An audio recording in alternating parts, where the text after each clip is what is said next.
Assalamualaikum, halo anak-anak semua. Hari ini kita akan belajar tema 6, subtema 1 pembelajaran 1 dengan muatan IPA dan bahasa Indonesia. Sebelum belajar kita mulai, mari kita berdoa dahulu. Berdoa, mulai.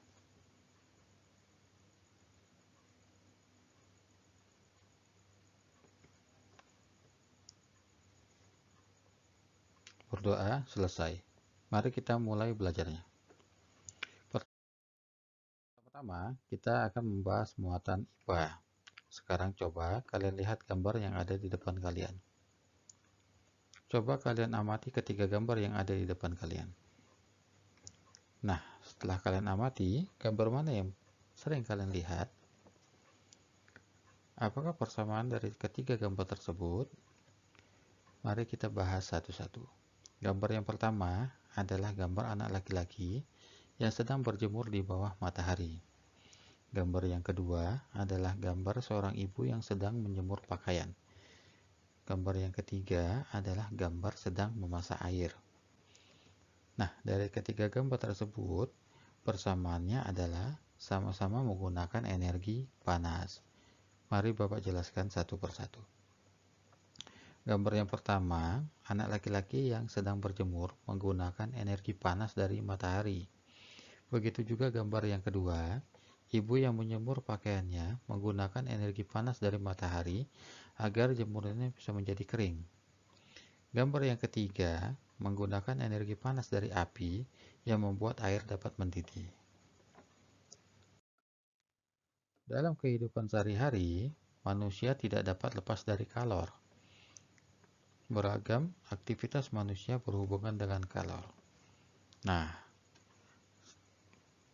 pertanyaannya, apakah itu kalor?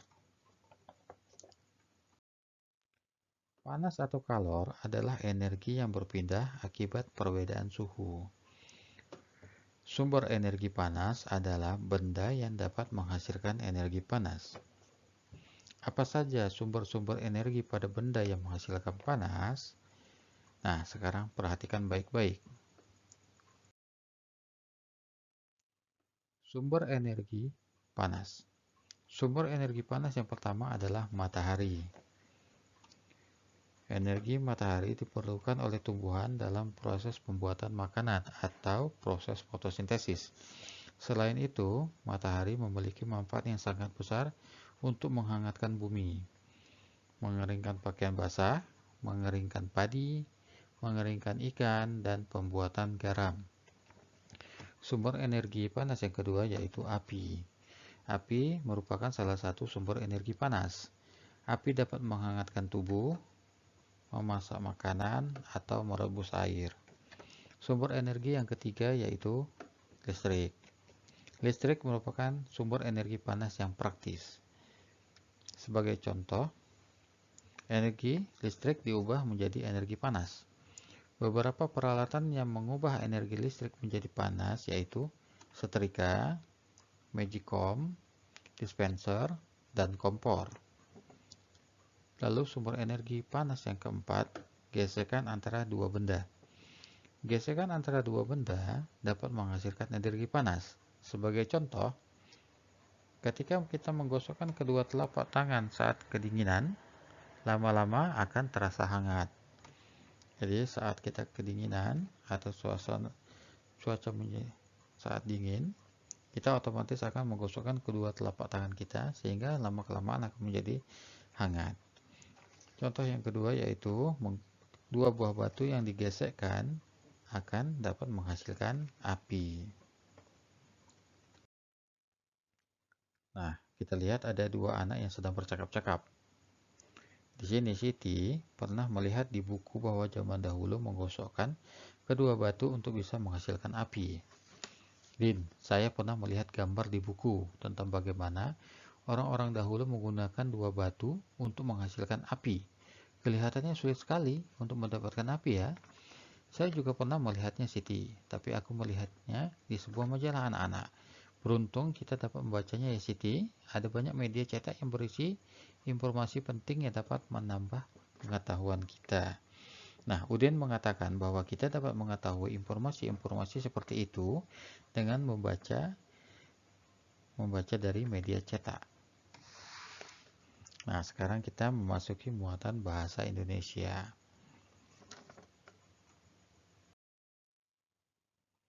Dalam kehidupan sehari-hari, banyak dijumpai teks penjelasan berupa informasi pada berbagai media.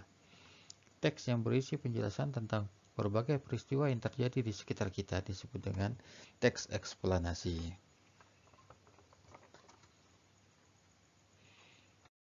Nah, bagaimana cara kita memahami teks eksplanasi? Yang pertama yaitu membaca keseluruhan isi teks. Yang kedua, menentukan kata-kata kunci di dalam teks yang kamu anggap penting. Yang ketiga, menjawab pertanyaan yang berkaitan dengan teks. Jadi, cara memahami teks eksplanasi yaitu membaca keseluruhan dari isi teks. Setelah kita membaca keseluruhan isi teks dengan cermat, lalu kita menentukan kata-kata kunci yang ada di dalam teks tersebut. Setelah kita menentukan kata kunci, lalu kita menjawab pertanyaan-pertanyaan yang berkaitan dengan teks, sehingga kita bisa mendapatkan informasi dari teks eksplanasi. Nah, coba perhatikan contoh atau teks berikut ini.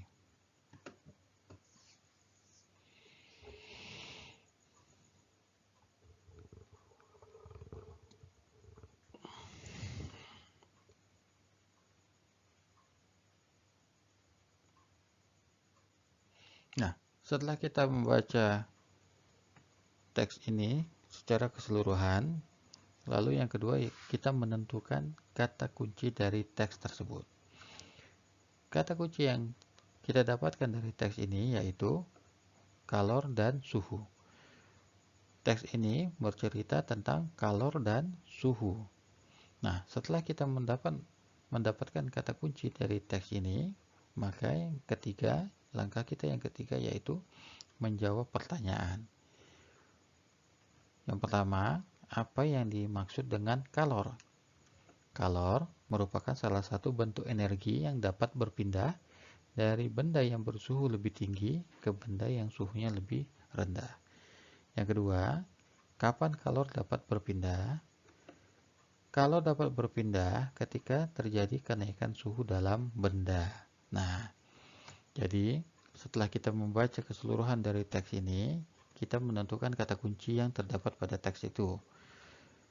Kata kunci yang terdapat pada teks tersebut yaitu kalor dan suhu. Setelah kita mendapatkan kata kuncinya, maka kita menjawab pertanyaan yang ada di dalam teks tersebut, sehingga kita bisa mendapatkan informasi tentang teks eksplanasi. Nah, sekian penjelasan Bapak. Terima kasih atas perhatiannya. Sampai jumpa pada pertemuan berikutnya. Assalamualaikum warahmatullahi wabarakatuh.